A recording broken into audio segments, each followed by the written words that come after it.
नमस्कार, बहुत स्वागत है आप सभी का हमारे खास कार्यक्रम हेल्थ गुरु में और मैं हूं आपके साथ शुभांगी ठाकुर। 1 दिसंबर का दिन सेहत के लिहाज से हमारे लिए बेहद खास है क्योंकि इस दिन को विश्व एड्स दिवस के रूप में मनाया जाता है, जिसका उद्देश्य HIV संक्रमण के प्रसार की वजह से एड्स के प्रति जागरूकता बढ़ाना है। क्योंकि बहुत सी बीमारी से सिर्फ जागरूक रहकर ही बचा जा सकता है और ये भी उनमें से ही एक है। सरकार और स्वास्थ्य अधिकारी, गैर सरकारी संगठन और दुनिया भर में लोग अक्सर एड्स की रोकथाम और नियंत्रण पर शिक्षा के साथ इस दिन का निरीक्षण करते हैं। तो आइए आज हम इस विषय पर विस्तार से चर्चा करें ताकि इस बीमारी से खुद को और दूसरों को भी बचाया जा सके। और इस विषय पर चर्चा करने के लिए हमारे साथ मौजूद है छत्तीसगढ़ राज्य एड्स नियंत्रण समिति से अतिरिक्त परियोजना संचालक डॉक्टर खेमराज सुनवानी। सर, बहुत स्वागत है आपका IBC 24 में। Thank you. तो चलिए शुरू करते हैं। और सर, सबसे पहले आपसे ये समझना चाहते हैं कि HIV क्या है और एड्स क्या है, क्योंकि अक्सर हम देखते हैं कि लोगों को इन दोनों में डिफरेंस नहीं पता होता है, वो समझ नहीं पाते हैं कि इन दोनों में अंतर क्या है। तो आपसे समझना चाहते हैं कि ये दोनों है क्या और इसमें डिफरेंस क्या है। HIV एक वायरल संक्रमण का स्थिति है जो कि HIV वायरस के नाम से, जैसा नाम से स्पष्ट है कि HIV वायरस के कारण जो बीमारी होता है उसको HIV संक्रमण कहते हैं। और संक्रमण होने के पश्चात कुछ समस्या और आती हैं जो कॉम्प्लिकेशंस होते हैं HIV संक्रमण के कारण। और इस संक्रमण के दौरान जैसे कि उनको निमोनिया हो गया या मेनिंजाइटिस हो गया, उसके अलावा जो शरीर की इम्यूनिटी कम हो जाती है HIV के संक्रमण के कारण, तो दूसरी बीमारियां उनको घेरने लगती है, जैसे कि ट्यूबरकुलोसिस है वो हो जाता है। तो एक उसके अलावा फिर बहुत सारे और जो अंग हैं हमारे ख़राब होते हैं। तो इन सारे बीमारियों के एक समूह को एड्स के रूप में हम जानते हैं। चलिए सर, एड्स होता कैसे है सर, क्योंकि कई सारी चीज़ें इसके सामने आते हैं कि लक्षण भी इसके बताए जाते हैं, लेकिन आप बताइए कि ये होता कैसे है और ये फैलता कैसे है, कैसे सावधानी बरते इसके फैलने से। HIV का संक्रमण मुख्य रूप से असुरक्षित यौन संबंध के कारण होता है। इसके अलावा भी और अन्य कारण हैं, जैसे कि इंजेक्शंस हैं, जो इंजेक्शन से नशा करने वाले यूथ हैं, युवक हैं, वो आपस में जो सिरिंज का आदान प्रदान करते हैं, अर्थात एक ही सिरिंज से कई लोग नशे के इंजेक्शंस लेते हैं। उस सिरिंज के शेयर करने के कारण एक व्यक्ति से दूसरे व्यक्ति में यदि किसी एक को भी हो जाता है तो बाकी को HIV फैलने की संभावना बढ़ जाती है। उसी तरीके से यदि हमारा जो कई बार ब्लड ट्रांसफ्यूज़न की ज़रूरत पड़ती है तो हमें बाय द वे यदि ब्लड HIV संक्रमण से टेस्ट नहीं हुआ हो, यदि HIV संक्रमण का टेस्ट किए बिना बाय द वे गलती से हो जाता है, तो उस ट्रांसफ्यूजन के माध्यम से भी हमको HIV होने की संभावना बनी रहती है। सर, HIV के लक्षण क्या है और इसकी पहचान कैसे की जाती है। सर, अक्सर हमने ये देखा है कि इसके कुछ जो लक्षण है वो हमने नेट पे भी पढ़ा या किसी से सुना भी अगर डॉक्टर से है, तो उसमें कुछ लक्षण ऐसे हैं जो कई बीमारियों के और भी होते हैं। ऐसे में आप इसकी पहचान कैसे करते हैं, कैसे हम पहचाने कि HIV के ही लक्षण है। HIV जैसे बताया कि वो एक वायरल इन्फेक्शंस है, तो जो सामान्य वायरल इन्फेक्शन होता है उसी तरह के लक्षण इसमें भी होते हैं। शुरुआती दौर में बुखार आना, खांसी आना या कमजोरी लगना। उसके अलावा विशेष लक्षण ये है कि इसमें लगातार वजन आपका कम होते जाता है और जो डायरिया होता है वो कम से कम लंबा होता है, 2 महीने 3 महीने, या फ्रिक्वेंटली बार बार डायरिया होता है और वज़न कम होने लगता है, भूख कम हो जाती है। और यदि इसके साथ आपका व्यवहार यदि असुरक्षित है या आपको डाउट्स है कि हम का असुरक्षित व्यवहार के कारण यदि हैं समूह हैं, तो और ये लक्षण मिलते हैं तो आपको शक करना चाहिए कि मेरे को HIV की जांच करानी है। सर, ये तो बात होगी लक्षण की और कारण का भी आपने जिक्र यहाँ पर किया, लेकिन सर HIV और एड्स का इलाज क्या होता है, क्योंकि देखिए हमने कई बार सुना ये भी है कि और लोगों में भ्रम भी है कि इसका इलाज संभव ही नहीं है। इसके बारे में क्या कहेंगे आप। इलाज एकदम संभव है और 100% सुरक्षित भी है।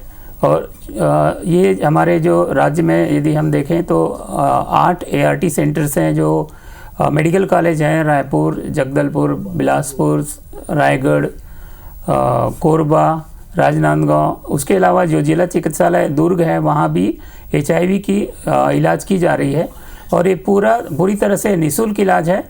और इसमें जो मरीज दवा ले रहे हैं वो पूरी तरह से ठीक हो जाते हैं। लेकिन इसमें यह समस्या है कि HIV के लिए जो दवाई है वो लाइफ लॉन्ग लेना पड़ेगा। सर, कुछ दवाएं हैं जो लाइफ लॉन्ग लेनी पड़ती, लेकिन सर ये भी समझना चाहते हैं आपसे, क्योंकि अगर मान लीजिए कि इलाज इसका संभव हो भी जाता है पूरी तरीके से, तो क्या व्यक्ति पूरी तरीके से पहले की तरह ठीक हो सकते हैं या कुछ लक्षण उसमें रह जाते हैं हमेशा के लिए। लक्षण कम हो जाते हैं, लेकिन हमको समय समय पर चिकित्सक के एडवाइस पर वायरल लोड का, ये चूँकि वायरल हमारे शरीर में रहता है वायरस, उसकी लोड असेसमेंट करना पड़ता है, जांच कराना पड़ता है। वायरल लोड टेस्टिंग होती है समय समय पर, और जैसे प्रोग्रेस होता है दवाइयों का उसके अकॉर्डिंग डॉक्टर सलाह करते हैं 6 महीने पे अथवा साल भर में एक बार वायरल लोड का हम देखते हैं। और यदि वायरल लोड आपका सप्रेस्ड है तो आप नॉर्मल लाइफ आराम से जी सकते हैं। चलिए, कुल मिलाकर अगर देखें तो इसका इलाज पूरी तरीके से संभव है। लोगों को ये भ्रम में रहने की बिल्कुल ज़रूरत नहीं है अब कि इसका इलाज संभव ही नहीं है। सर, HIV अगर किसी व्यक्ति को होता है तो उसके शरीर को ये क्या क्या नुकसान पहुंचाता है? कौन से शरीर के वो अंग है जिसमें ज़्यादा इसका इफेक्ट पड़ता है? सामान्य तौर पर ये जो है लंग्स को प्रभावित करता है।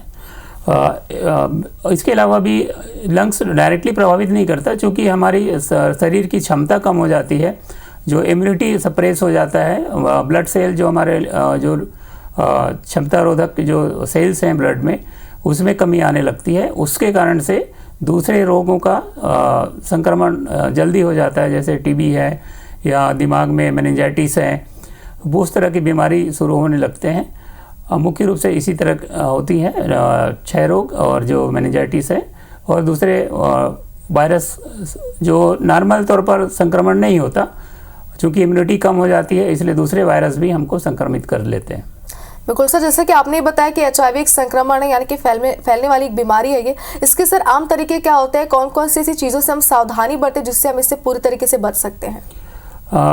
सामान्य तौर पर यदि हम बाय द वे कहीं दुर्घटना हो गई या हमको ब्लड की आवश्यकता है, तो हमको संतुष्ट हो जाना चाहिए कि हमको जो ब्लड लगाने वाले हैं जो चिकित्सक या अस्पताल में, तो वो HIV वायरस का टेस्ट हुआ है कि नहीं हुआ है, हमसे सवाल करना चाहिए कि यह टेस्ट जो मेरे को चढ़ाने वाले हैं HIV संक्रमित है तो नहीं है, इसकी हमको प्रिकॉशंस लेनी चाहिए। उसके अलावा जो हमारा जो यौन व्यवहार है वो सुरक्षित हो, और इसके लिए जो कंडोम्स या दूसरे साधन हैं उसका उपयोग किया जाना चाहिए, ताकि हम उससे बच पाएँ। और नशे का जो है, इंजेक्शन के माध्यम से खासकर जो नशा लेते हैं उससे बचना चाहिए, ताकि हम HIV से संक्रमित होने से बच पाएँ। और सर, HIV का निदान कैसे किया जाता है? कौन से परीक्षण होते हैं जिससे HIV का निदान किया जाता है? ज़रा बताइए दर्शकों को। HIV के लिए जो टेस्ट होता है ब्लड से के माध्यम से एक सिंपल सा टेस्ट किया जाता है। इसको रैपिड किट से भी होता है, और एलाइजा के माध्यम से हमको इसको कंफर्म करते हैं। और सामान्य तौर पर 3 बार टेस्ट होने के बाद ही किसी व्यक्ति को हम कह सकते हैं कि अलग अलग टेस्ट किट्स होते हैं जिसके माध्यम से जांच होती है। उसके बाद फिर कंफर्म किया जाता है कि HIV पीड़ित है अथवा नहीं। सर, जैसे कि हमने शुरुआत में ही बात की, आज विश्व एड्स दिवस है। इस दिन को आप कैसे देखते हैं? एड्स के लिए लोगों के मन में जागरूकता लाने के लिए यह दिन कितना ज़रूरी है? विश्व एड्स दिवस एक महत्वपूर्ण दिन है HIV प्रोग्राम्स के लिए। इस दिन हम सारे जो माध्यम से हैं उसके माध्यम से लोगों को जागरूक करते हैं, ताकि चूँकि बचाव ही एक माध्यम है जिसके कारण हम HIV संक्रमण से बच सकते हैं, इसलिए जन जागरूकता या एड्स के बारे में जानना बहुत ज़रूरी है, बजाय कि हम इन्फेक्शन के दायरे में आएँ।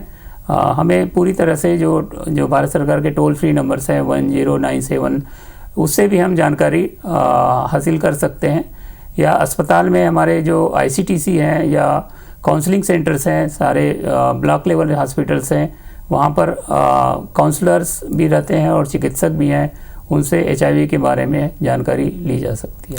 सर, जैसे कि आपने भी कहा कि एड्स के लिए लोगों के मन में जागरूकता लाना सबसे ज़्यादा ज़रूरी है। अगर इससे हमें बचना है, इससे हमें इलाज करवाना है, इससे फैलने से रोकना है, तो जागरूकता सबसे ज़्यादा ज़रूरी है। और शायद यही रीज़न है कि इस दिन को इतनी बड़े पैमाने पर मनाया जाता है, और इस दिन में कई सारी योजनाएं भी लाई जाती है, कई संस्थाएं कई सारी योजनाएं चलाती है। सर, आपसे समझना चाहते हैं कि एड्स के लिए लोगों में जागरूकता लाने के लिए आपकी संस्था क्या कर रही है? विभाग के द्वारा समय समय पर प्रचार प्रसार किया जा रहा है। जो माध्यम है प्रचार प्रसार के, न्यूज़पेपर में पम्पलेट्स, बैनर्स हैं। आजकल जो सोशल मीडिया का समय है, जिसमें फेसबुक, इंस्टाग्राम्स हैं, ट्विटर्स है, उसके माध्यम से भी हम जो गतिविधियां होती है विभाग के द्वारा उसको शेयर करते हैं, और उसके माध्यम से भी लोगों को जागरूक कर सकते हैं। और बाकी NGOs पार्टनर्स हैं, उनके माध्यम से भी समय समय पर हम जागरूकता की गतिविधि विभाग के द्वारा की जाती है। सर, एचआईवी को लेकर जो सबसे बड़ा भ्रम था उसे आपने शुरुआत में ही दूर कर दिया कि लोगों के मन में ये डर होता है कि इसका इलाज संभव ही नहीं है, लेकिन आपने कहा कि पूरी तरीके से इसका इलाज संभव है। एक जो इंसान है, जो पेशेंट है, वो वापस से अपनी जिंदगी में आ सकता है, इसका इलाज भी हो सकता है। लेकिन सर, क्या एचआईवी का इलाज, अगर इसकी प्रोसेस की बात करें तो कैसे इसका पूरा प्रोसेस होता है, कैसे ट्रीटमेंट किया जाता है इसके पेशेंट को, इसके बारे में बताइए। जैसे कि जो हाई रिस्क ग्रुप है, जैसे कि FSW है या इंजेक्टिंग या ड्रग यूज़र्स हैं, उनको जो मेडिकल कॉलेज या जिला चिकित्सालय में जो सेंटर्स हैं वहाँ जाकर HIV टेस्ट कराना होता है। पॉजिटिव आने के बाद चिकित्सक डिसाइड करते हैं कि व्यक्ति को दवाई, चूँकि आजकल दवाई हम इमीडिएट चालू कर देते हैं, उसके 6 महीने बाद वायरस का लोड का टेस्ट करते हैं। तो ग्रेजुअली स्टेज के अकॉर्डिंग या मरीज के अन्य स्वास्थ्य जो बीमारियां हैं उसके अकॉर्डिंग उनको दवा प्रिस्क्राइब की जाती है, और समय समय पर फॉलोअप और काउंसलिंग भी करते हैं ताकि हाई रिस्क बिहेवियर है या व्यवहार है उसमें बदलाव भी कर सकें। सर, आपने कहा कि समय समय पर इसका टेस्ट कराना भी जरूरी है। सर, कितने समय के अंतराल में इसका टेस्ट करना जरूरी होता है? साथ ही बताइए कि कितना समय लग जाता है एक पेशेंट को पूरी तरीके से ठीक होने में? पूरी तरह से, चूँकि शरीर में वायरस बना रहता है, पूरी तरह से वायरस नहीं जाता, लेकिन अपनी बाकी स्वास्थ्य जो स्थितियां हैं वो सामान्य हो जाती है। इसके अलावा जो भी हमारी जो गर्भवती महिलाएं हैं उनको भी हम 100% उनका स्क्रीनिंग करते हैं, irrespective of high risk behaviour या नहीं है। क्योंकि हम गर्भवती महिला से जो आने वाले बच्चे हैं उसको संक्रमण ना हो, इसकी भी हमको ध्यान रखने की आवश्यकता है। तो जब भी कोई गर्भवती होती है तो कम से कम पहले 3 महीने में जांच करा लेनी चाहिए। सर, चूंकि HIV एक संक्रमण है जैसे कि आपने भी कहा, लेकिन अगर हमारे आसपास कोई ऐसा व्यक्ति है, कोई ऐसा इंसान है जिसे ये HIV से वो संक्रमित है, तो उनके साथ रहते हुए या उनके आसपास रहते हुए हम अपना ख्याल कैसे रख सकते हैं? देखो, HIV नॉर्मली ब्लड के कांटेक्ट जब तक नहीं होंगे तब तक संक्रमण की गुंजाइश नहीं है। अर्थात उनके साथ एक साथ रहने से या खाने पीने से या जो दैनिक सामग्री है उनके आदान प्रदान से संक्रमण की संभावना नगण्य है, नहीं होती है। जब तक हम उनके साथ या जो इंजेक्शन्स या उनके ब्लड कॉन्टेक्ट्स हमारे ब्लड कॉन्टेक्ट्स में नहीं आएंगे या सुरक्षित यौन व्यवहार नहीं होगा तो एड्स फैलने की कोई गुंजाइश नहीं है।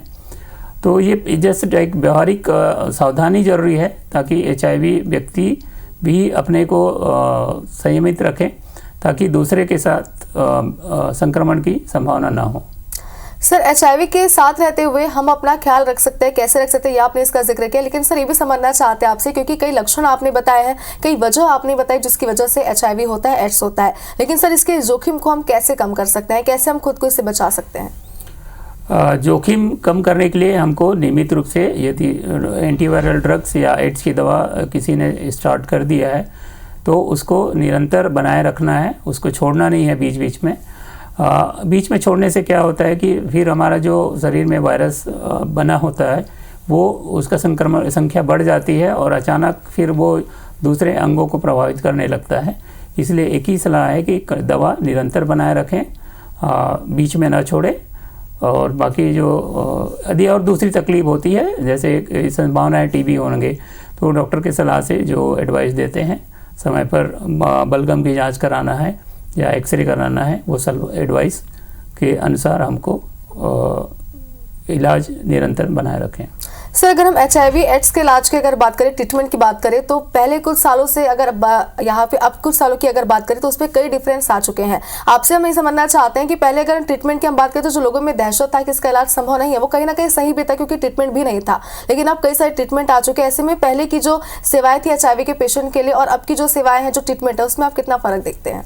शुरुआती दौर में तो दवा ही नहीं थी, लेकिन जैसे जैसे ये ग्रेजुअली दवा में भी काफ़ी सुधार हुआ है। क्वांटिटी भी पहले ज़्यादा गोली खानी पड़ती थी, आजकल दवाइयों की संख्या भी 2 या 3 से तक सीमित हो गया है। और जो पुरानी दवाइयों के भी दुष्प्रभाव ज़्यादा होते थे, साइड इफ़ेक्ट्स आते थे, लेकिन आजकल जो दवाइयाँ दे रहे हैं या हमको आपूर्ति हो रही है भारत सरकार से, उसके बहुत मिनिमल साइड इफ़ेक्ट्स हैं और संख्या भी कम हो गई है, इजीली लिया जा सकता है डेली। जैसे कि हम डायबिटीज़ या हाइपरटेंशन के लिए दवाई लेते हैं, मुश्किल से दिन में एक गोली खानी पड़ती है, तो उस तरह से हम मान के सकते हैं कि HIV भी एक सामान्य बीमारी की तरह हम उसको इलाज करा सकते हैं और अपना हेल्दी लाइफ, एक्टिव लाइफ भी जी सकते हैं, और हम प्रोडक्टिव जो भी जॉब करना है, अपनी दैनिक काम करना है, इसमें कोई दिक्कतें नहीं आगी। सर, आपसे ये भी जानना चाहते हैं, आपने दवाओं का जिक्र यहाँ पर किया है, क्या दवा HIV को पूरी तरीके से रोक सकती है और क्या इसे जड़ से खत्म करना पॉसिबल है? पूरी तरह से ख़त्म करना तो संभव नहीं है, लेकिन वायरस यदि किसी व्यक्ति का वायरल लोड काफ़ी हद तक कम हो जाता है तो उस व्यक्ति से यदि कोई संपर्क में आता है तब भी चांसेस बहुत मिनिमल हो जाता है कि किसी को संक्रमण हो। लेकिन प्रिकॉशंस हमको ज़रूर बरतनी है जब भी हम उस व्यवहार में जाते हैं। सर, HIV से पीड़ित अगर कोई पेशेंट है तो वो अपना ख्याल कैसे रखे? कौन सी ऐसी ज़रूरी चीज़ें हैं जो उसे करनी चाहिए और कौन सी ऐसी चीज़ें हैं जो उसे बिल्कुल नहीं करनी चाहिए? चूँकि हम यदि कोई व्यक्ति HIV से पीड़ित है और दवा ले रहे हैं तो नेचुरली है उनके इम्यूनिटी सप्रेस होने का गुंजाइश रहता है। इसलिए हमको व्यक्तिगत रूप से हमारा डाइट जो है, हमारा जो एक्टिविटी है, प्रॉपर डाइट लें और बाकी दूसरी बीमारियां हैं उनका इलाज कराएं। उसके साथ साथ ही जो हमारा हाई रिस्क बिहेवियर है उसमें नियंत्रण रखें, और इस तरह से हम यदि आराम से जीवन अपना व्यतीत कर सकते हैं। और जो एक्टिव है, चूँकि हमको लोनलीनेस ना हो, खासकर युवा वर्ग है यदि HIV पीड़ित हैं और नशे के आदी हैं तो हमको उन जो एकाकीपन से उससे बचना चाहिए ताकि हमारे को जो मानसिक जो डिप्रेशन टाइप की शिकायतें हैं उससे बचा जा सके, और ताकि हम पुराने उस नशे के व्यवहार में या उस आदि हो चुके रहते हैं उसको छोड़ निकल भी गए हैं, बाहर भी आ गए हैं, तो हम पुनः उससे ग्रसित ना हो।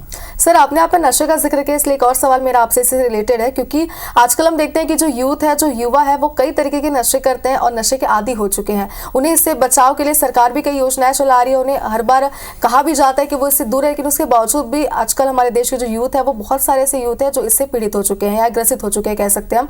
तो उसे क्या इसका प्रभाव, ड्रग्स का प्रभाव या फिर और भी किसी नशे के जो पदार्थ होते हैं उनका प्रभाव HIV पर पड़ता है? HIV के जो इंजेक्शन के माध्यम से दवा ले रहे हैं और उससे संक्रमण की चांसेस ज़्यादा हैं, उसके लिए भी राज्य सरकार ने 6 स्थानों पर OST सेंटर्स मतलब डी एडिक्शन सेंटर्स चलाया जा रहा है, जिसे ओपियाइड सब्स्टिट्यूशन थेरेपी के नाम से जानते हैं। उसमें जो चूँकि नॉर्मली स्टेरॉइड लेते हैं, स्टेरॉइड फॉर्म में जो दवा इंजेक्शन्स होती है उसी का लेते हैं, तो उनको हम ग्रेजुअली दवा के माध्यम से डी एडिक्शन के माध्यम से उनकी रिक्वायरमेंट्स कम कर पाते हैं। और वो भी बेसिकली उनको चूँकि साल भर से 1.5 साल में डी एडिक्शन कंप्लीट पूरा हो जाता है, उसके बाद वो सुरक्षित लाइफ जी सकते हैं। चलिए, तो हम भी यही उम्मीद करते हैं जो हमारे यूथ है वो जितने भी नशे की चीज़ें होती है, चाहे पदार्थ हो या फिर कुछ भी हो, वो से पूरी तरीके से दूरी बनाकर रखें, क्योंकि सिर्फ HIV की बात नहीं बल्कि कई बीमारियां ऐसी होती है। सर, जैसे कि अगर हमें कोई भी संक्रमित बीमारी है तो हम कोशिश करते हैं कि हमारे आसपास के जो लोग हैं, जो हमारे फ्रेंड्स हैं, जो हमारे परिवार वाले हैं, वो इससे पूरी तरीके से बच सके, वो इससे दूर रहे। यदि मुझे HIV है तो मैं इसे दूसरों तक फैलने से कैसे रोक सकते हैं? चूँकि यदि कोई व्यक्ति HIV पॉजिटिव है तो अपना जो यौन व्यवहार है वो प्रिकॉशंस के साथ कंटिन्यू करें और इंजेक्शन्स आदि से बचें। और यदि किसी को ब्लड देना है तो हम स्वयं होके हमको अपनी जानकारी शेयर करनी चाहिए कि यदि मैं पॉजिटिव हूँ तो मैं ब्लड नहीं दे सकता। यदि कई बार जो कैजुअल्टी आती है, जैसे दुर्घटना हो गई, तो हमको नहीं पता दुर्घटनाग्रस्त व्यक्ति HIV से पीड़ित है अथवा नहीं, इसलिए हमको यदि हम अवेयर हैं और कॉन्शियस हैं तो हमको बताना चाहिए कि मैं HIV हूँ, ताकि हमारा मेडिकल स्टाफ्स है या डॉक्टर्स हैं वो भी उससे बच सके और उनसे संक्रमित होने से बचाव कर सकते हैं। यदि हम पहले बता दें अपनी स्थिति तो उससे हमारे जो मेडिकल स्टाफ्स हैं वो उससे बचा जा सकता है। चलिए, तो इससे बचाव भी पूरी तरीके से संभव है। सर, अगर गर्भवती महिला को HIV हो जाता है तो क्या आने वाले शिशु पर, आने वाले बच्चे पर इसका कोई असर पड़ता है? यदि हम जांच नहीं कराते और समय पर इलाज नहीं लेते तो नेचुरली मदर से बच्चे को जाने की चांसेस बढ़ जाती हैं। और यदि हम समय पर इलाज करा रहे हैं, जांच करा रहे हैं और दवा ले रहे हैं, इसके अलावा यदि बाय द वे कोई बाद में पता चलता है कि ड्यूरिंग प्रेगनेंसी कि उसको HIV पॉजिटिव है, तब भी बचा जा सकता है। इसके लिए सुरक्षित दवाइयाँ हैं और उसको लेने से लगभग बच्चों में हम HIV संक्रमण रोक सकते हैं। चलिए सर, आगे भी हम चर्चा करेंगे। फिलहाल हमारे कुछ दर्शक हमारे साथ जुड़ने शुरू हो चुके हैं, तो सबसे पहले आपसे जानना चाहते हैं, हमारे साथ जो जुड़े हैं, आप अपना नाम बताइए, कहाँ से आप बोल रहे हो और आपका सवाल क्या है डॉक्टर से। सर मैम नमस्ते, मेरा नाम पंकज पंजारे है और मैं बिलासपुर से हूँ। सर HIV का प्रॉब्लम है और शुरुआती दौर पे दवा खाया तो ठीक हो गया, उसके बाद फिर मैं समझ सकता हूँ कि जो अभी तो मैं ठीक हूँ, पर शुरुआती दौर पे बहुत ज़्यादा मुझे दवा लेने की ज़रूरत पड़ी। तो क्या वो दवा, अभी तो मैं ठीक हूँ, तो क्या मैं ये समझूँ कि अब वो जो बीमारी थी पूरी तरीके से ख़त्म हो गया है या फिर मुझे और लेना पड़ेगा भविष्य में? दवा तो आपको निरंतर जारी रखनी पड़ेगी, लेकिन आपको समय समय पर, जैसे मैंने शुरू में बताया, कि आपको चिकित्सक के पास अपने खून की जांच करानी पड़ेगी ताकि आपका शरीर में HIV वायरस का लोड कितना है वो असेस हो सके। इतनी सावधानी आपको रखनी पड़ेगी। चलिए डॉक्टर, अगर पंकज से मैं बात करूं, हमारे दर्शक हमारे साथ जुड़े थे, उनसे जुड़ा एक और सवाल मेरा भी है। सर, अगर जैसे कि पूरी तरीके से ठीक हो भी जाता है, अगर हम समय समय पर दवाइयाँ ले रहे हैं, प्रिकॉशंस रख रहे हैं, लेकिन क्या इसके फिर से होने की संभावना हमारे शरीर में रहती है? नहीं, पुनः नहीं होता दोबारा। चूँकि वायरस है वो बाकी प्रिकॉशंस लेंगे और दूसरे संक्रमण से नहीं होंगे, तो दोबारा होने की गुंजाइश नहीं है। सर, एड्स की अगर बात करें तो शरीर का कौन सा अंग सबसे ज़्यादा इससे प्रभावित होता है? नॉर्मली ब्लड सिस्टम जो प्रभावित है, चूँकि ब्लड सेल्स की कमी हो जाती है HIV संक्रमण से। उसके अलावा जो अन्य ऑर्गन्स, जो लंग्स हैं या मस्तिष्क है, वो प्रभावित होता है और कुछ केसेस में किडनी भी प्रभावित होते हैं। चलिए सर, हमारे एक और दर्शक हमारे साथ जुड़ गए। आप बताइए कहाँ से आप बोल रहे हैं, आपका नाम क्या है और आपका सवाल क्या है? मेरा नाम तेज प्रताप है, मैं कोरबा से बोल रहा हूँ। मुझे ये जानना था कि अगर कोई HIV संक्रमित व्यक्ति है और वो किसी बार्बर शॉप में जाता है और उसे शेविंग के दौरान कट लग जाता है और सेम ब्लेड का इस्तेमाल बार्बर हमारे साथ करता है और हमें भी कोई कट लग जाता है, तो क्या इससे हमें संक्रमण होने का खतरा हो सकता है? सेविंग से यदि आपका कट्स लग जाता है और उसी सेम ब्लेड से दूसरे व्यक्ति को सेविंग कोई सैलून में यूज़ कर रहे हैं, तो संभावना तो बनी रहती है। लेकिन यदि HIV पीड़ित व्यक्ति का वायरल लोड बहुत ही न्यूनतम है निर्धारित दर से, तो चांसेस कम हैं। लेकिन प्रिकॉशंस हमें लेना चाहिए, चूँकि अभी तक चूँकि वो जो सैलून्स हैं, वो जो प्रोपराइटर्स हैं जो इस व्यवसाय में जुड़े हैं, उनका भी हम समय समय पर अवेयर करते हैं। तो लगभग वो भी आजकल ब्लेड का शेयर नहीं कर रहे हैं। उस तरह के प्रकरण लगभग नगण्य हो गए हैं। तो लेकिन प्रिकॉशंस हमें लेनी चाहिए, और यदि हम HIV पीड़ित हैं तो हमको स्वयं को कोशिश करनी चाहिए कि हम कॉमन जो सेविंग्स जो सैलून्स हैं उसका उपयोग कम से कम करें।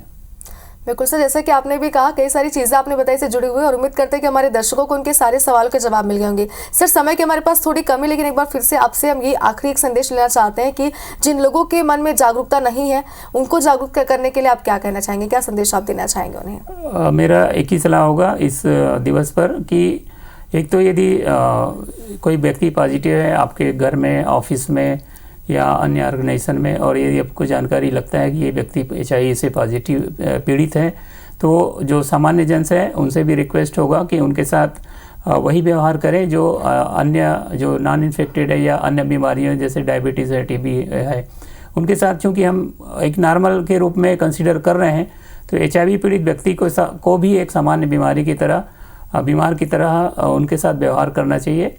अर्थात ये है कि हमको भी नहीं डरना चाहिए किसी से कि HIV पीड़ित है, हमको हो जाएगा, या उनके साथ जो उनके मन में है, उनके भी हेजिटेशंस को हमको दूर करने में सहयोग करना चाहिए, ताकि वो उनका जो लोनलीनेस है या उनका अकेलापन है, या उनको किसी ऑर्गेनाइजेशन में या ऑफिस में या घर में उनको लगता है कि जो निराशापन है, उसको दूर करने में सहयोग करें, ताकि वो व्यक्ति अपना लाइफ एक्टिवली और अपना पूरा कर सकें। बिल्कुल। चलिए सर, बहुत शुक्रिया आपका, आपने हमारे साथ आप जुड़े और आपने एड्स से HIV को लेकर बहुत सारी महत्वपूर्ण जानकारी हमारे साथ, हमारे दर्शकों के साथ साझा करिए। इसके लिए एक बार फिर से बहुत बहुत शुक्रिया आपका हमारे साथ जुड़ने के लिए। बहुत बहुत धन्यवाद। तो चलिए एक बार फिर से आपसे भी उम्मीद करते हैं कि जो योजनाएं सरकार चला रही है, जो संस्थाएं जागरूक कर रही है, उन पर आप भी जरूर ध्यान दीजिए, उन पर फोकस करिए ताकि इससे पूरी तरीके से बचा जा सके। और अपने साथ साथ अपनी फैमिली के भी सेहत का जरूर ध्यान रखें। और हमें दीजिए अनुमति। नमस्कार।